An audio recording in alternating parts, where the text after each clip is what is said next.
Hello everyone, welcome back. In this video, we'll be discussing about the third problem of today's biweekly contest, maximum good subarray sum. As always, we'll start from scratch and try to build the solution step by step. Let's get started. The problem states that you are given an array nums of length n and a positive integer k. A subarray is called good if the absolute difference between its first and the last element is exactly k. We have to return the maximum sum of good subarray of nums, and if there are no good subarray, we have to return 0.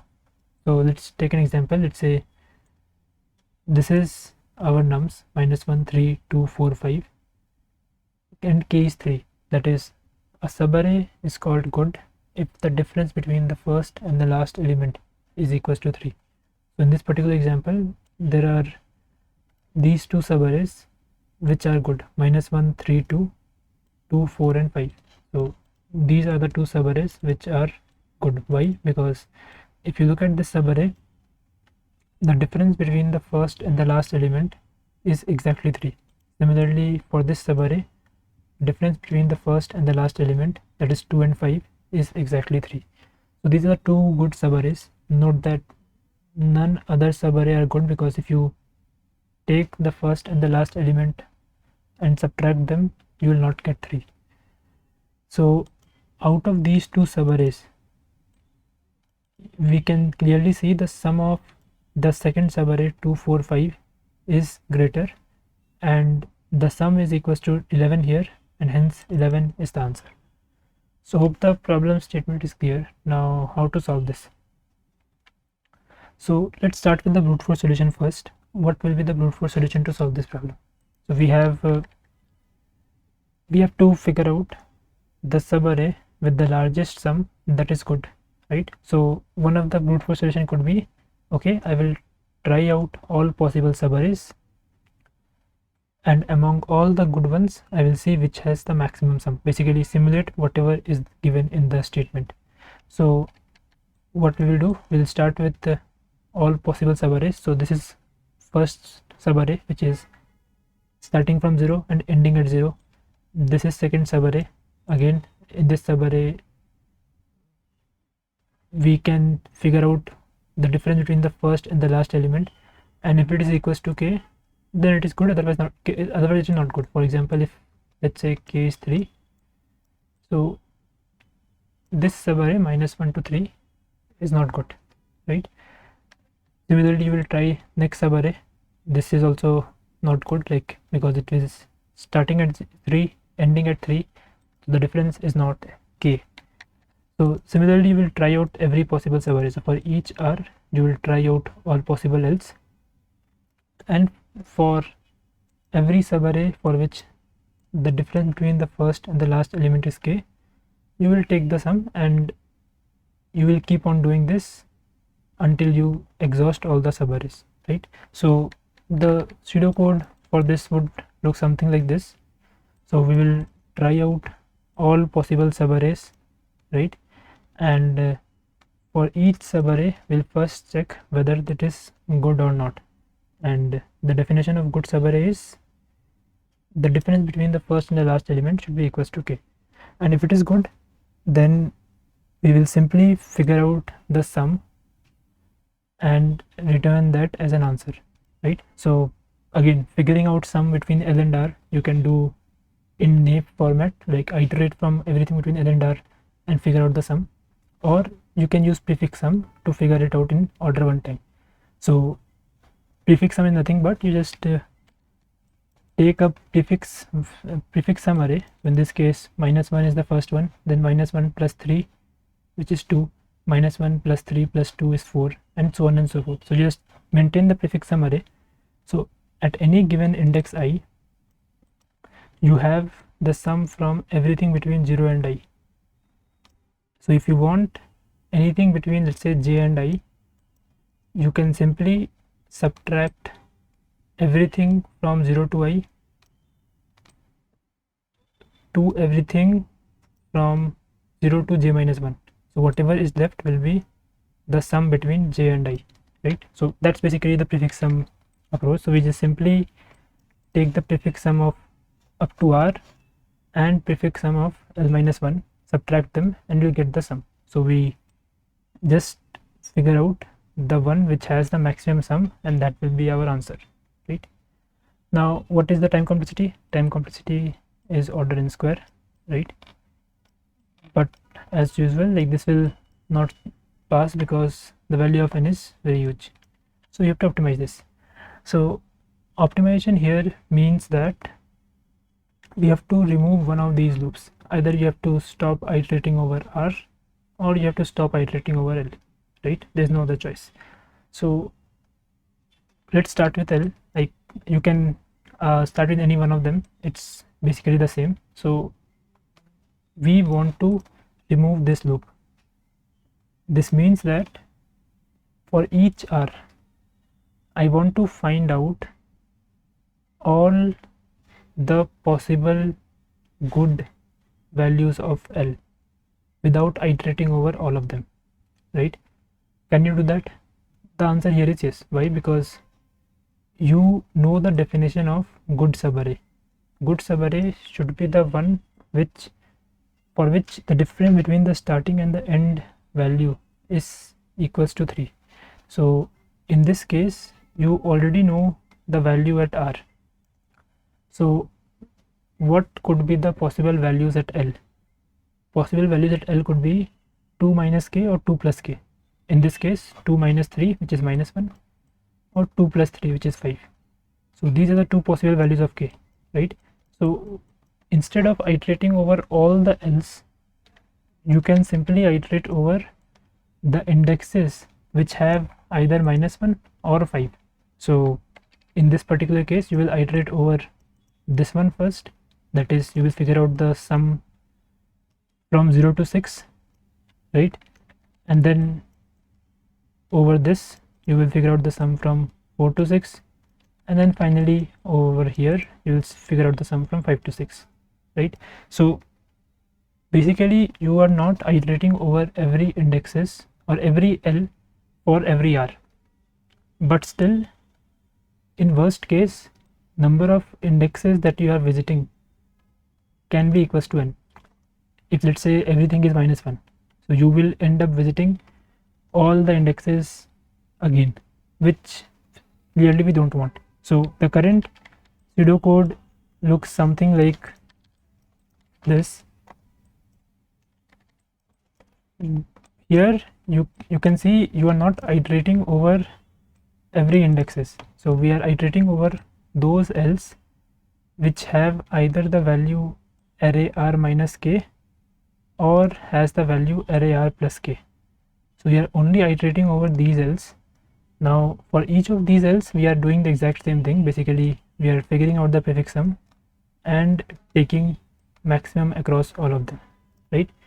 So we have optimized it, but it just optimizes for the average case complexity. The worst case complexity is still order n square because the number of different values or the number of different indexes where the value is equals to array r minus k or array r plus k can be equals to n, right?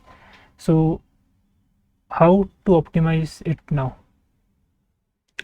So think about it, what's happening here. You have to remove this loop for sure, right? Otherwise there is no way you can optimize.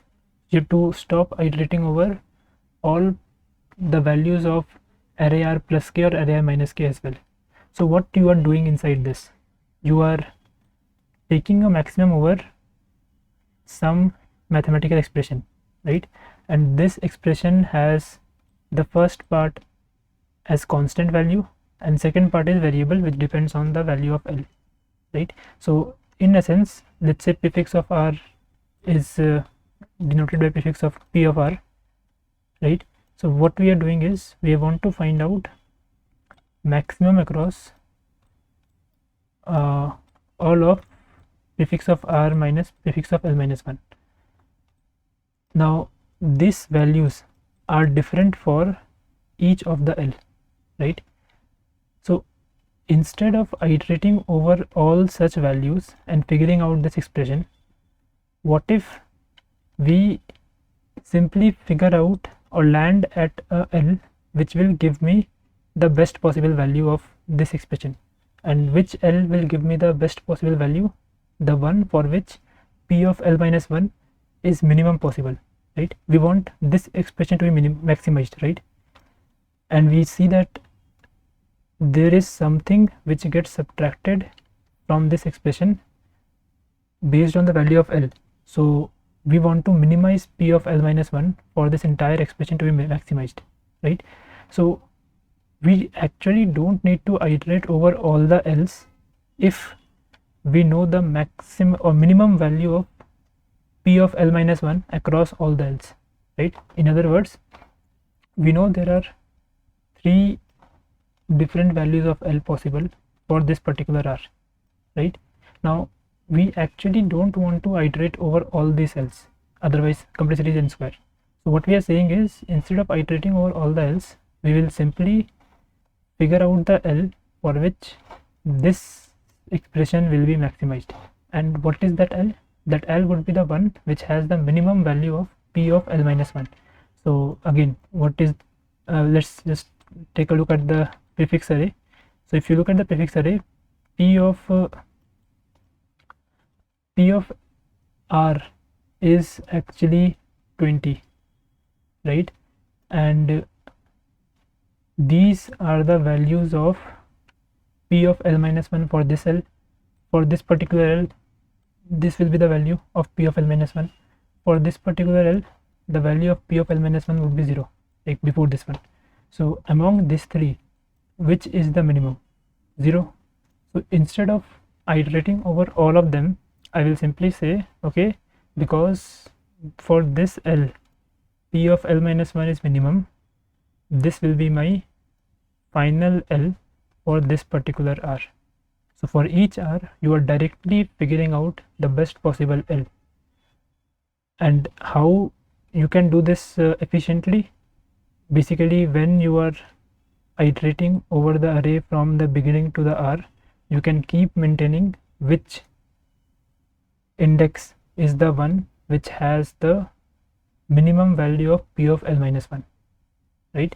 So let's just take an example to make this a bit more clear. So this is the exact same problem. We have calculated this prefix sum array, and now we want to figure out the maximum possible sum of a good subarray, right? Again, k in this case is 3, right? So let's start with the first index. So for this R, what are the possible values of L? So for minus 1, possible values of L could be minus 1 minus k or minus 1 plus k. So minus 1 minus k would be minus 4, and minus 1 plus k would be 2. So either the value of L, basically these values, either it should be minus 4 or it should be 2. So do we have any of them? The answer is no. So basically we don't have either minus 2 or 4, or either minus 4 or 2. So we will simply say for this R there is no valid L, that is our answer will not be affected, right? So now let's move forward. For this L, now before calculating the value for this L, we have seen 1 minus 1 before, right? So we will simply say, okay, I have seen 1 minus 1 at index 0, right? But what I am interested in, for all minus 1s, I am interested in the minimum value of P of L minus 1, remember? So for this, if this is L, then P of L minus 1 would be 0, right? So for this is minus 1 is at index 0, and across all the indexes the minimum value of P of L minus 1 is currently 0, right? Now let's come to second index, or R is equals to 1. So in this case again the value is 3. So if the value is 3, what are the possible values of L? Either 3 minus 3 or 3 plus 3, so either 0 or 6. So do we have 0? No. Do we have 6? No. So basically there is no valid L for this particular R. So we will simply move forward. Now before moving forward, we have to make sure that we take care of this 3. So here we see 1 3, so we'll say okay, I have seen 3 at index 1, and among all the 3's I have seen so far, the minimum value of p of l minus 1 is minus 1, right? Because for this 3, p of l minus 1 would be this minus 1. So the minimum value I have seen so far is minus 1, right? So again, for this 2, there are two possible values of L, 2 minus k or 2 plus k. 2 minus k would be minus 1 and 2 plus k would be 5. Now, do we have minus 1? The answer is yes, we do have minus 1. Among all minus 1, the minimum one, the minimum one which has the minimum value of p of l minus 1 is 0. So what will be the sum? Sum would simply be p of r minus 0.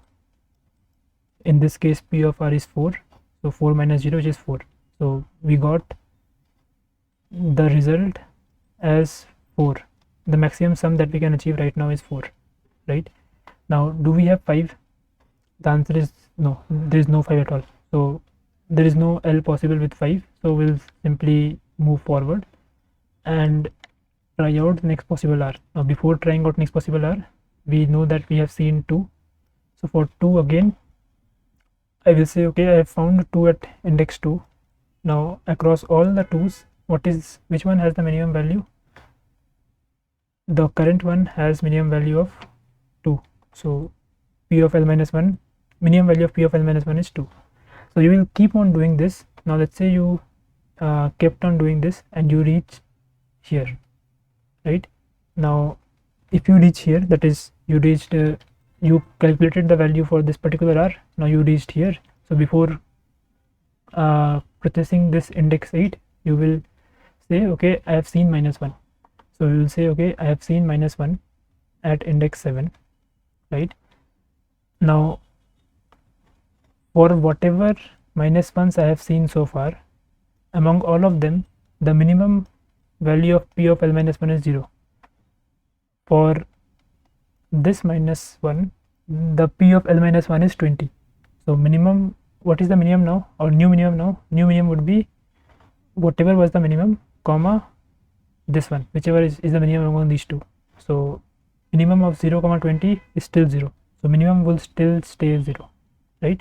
So this is the way you will keep maintaining this value, that is the minimum value of p of l minus 1 for every values, and whenever you reach a particular R, or whenever you are pursuing a particular R, you will know what will be the value of L, because the difference is exactly k. So either the value would be array of r minus k or array of r plus k.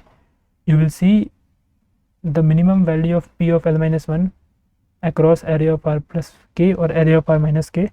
Whichever is the minimum, you will simply do p of r prefix sum of r minus that value, and that will give you the maximum sum possible if your subarray ends at this particular R.